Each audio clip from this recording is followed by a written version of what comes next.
and evaluation stages.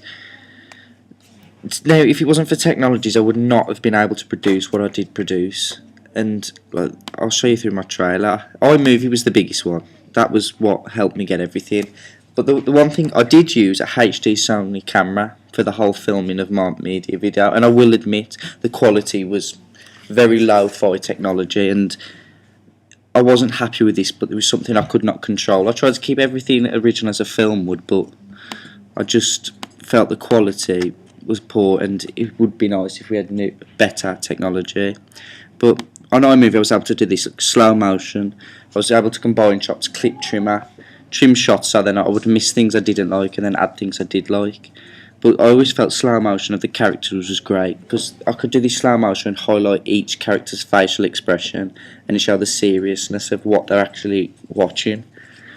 And look, I can do this as well on iMovie. I was able to turn the picture into black and white. I could, the music behind what the characters were saying, if the character was saying I couldn't really hear what the character was saying, I would just edit the music, right click, and then the music would be turned lower in the background compared to the character's voice. And this was a great advantage because people could actually hear what people were saying.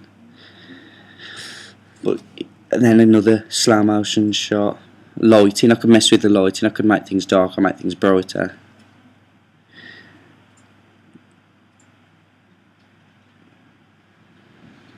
But yeah, transitions, if you watch carefully you'll see there was one, a transition into the next shot. It just makes it seem like there's a quick jump to a new situation. It just makes the whole trailer seem better in my perspective.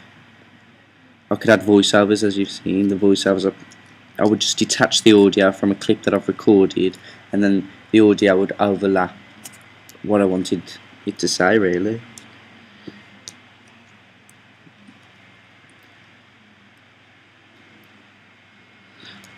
I know that iMovie's not the most expensive editing process, but it was really helpful in getting the best quality from the results.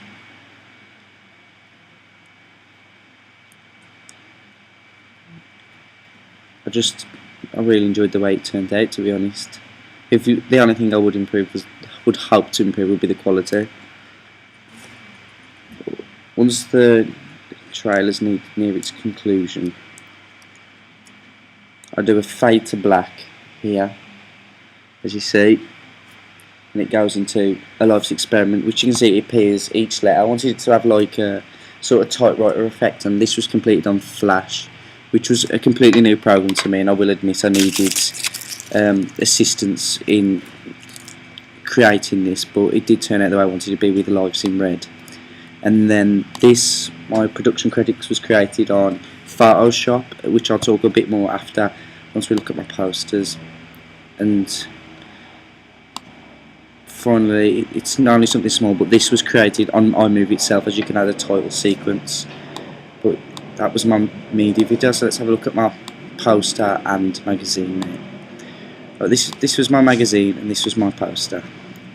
The technology I used was Photoshop, and I will admit it was the most helpful tool I could use for making my product look as good as it could. Like, I attempted to use Fireworks at first, which I found was extremely hard, and I couldn't grasp the concept of how to use it, but I had a tutorial on Photoshop and I was so highly impressed. I used a Nikon D300 camera for the photo shoot. As you can see, the characters, for instance, on the left, me, Bloodsucker's face, poster, the character of the teacher, my friend Amy Hart, bottom left, me behind a life's experiment. It just gave it a HD quality about it, and Photoshop allowed me to build up in layers. So the bottom layer would be the black background on the left, which had a smoky effect, and then I put my character on top of that, which I faded into the mist a little bit, which you can see behind his face.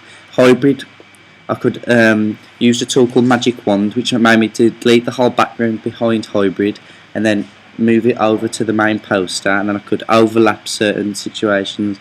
I can put the circle in the bottom left corner, shapes, colours. I could really do a lot of things with this, and I tried to make it look as professional as possible. The only problem that it would be was trying to go around the character with the magic wand, as like the colours contrast. It's hard to do that, but other than that, I have no complaints about Photoshop whatsoever. I also did this on the right in the poster, where I was able to edit in the sum in the middle, change the lettering so it looked that I doubled up the lettering there, changed the colours and just pushed it back in the background a little bit to make it have more of an emphasis. I did the title sequence coming all the way down the back with a chalkboard and a misty effect, just to keep on constantly highlighting the experiment. I was able to edit in all the production's logos, the 18 rating, the production credits, the release date, all this. But it is a long and winded process, I will admit, but the actual turnout in the end is I'm extremely happy with the way it turns out, really. Although I can't really go through all my research, I did actually use a relatively small amount of technological programs. I used Prezi to do some online presentations where it was more interact, and then it just made it more media proactive, really. And then I just used small programs like off Microsoft Office, which was Word and Excel, just so I could create questionnaires, etc. But other than that, really, everything. Oh, and GarageBand. GarageBand was another program I used to change the music as I wished.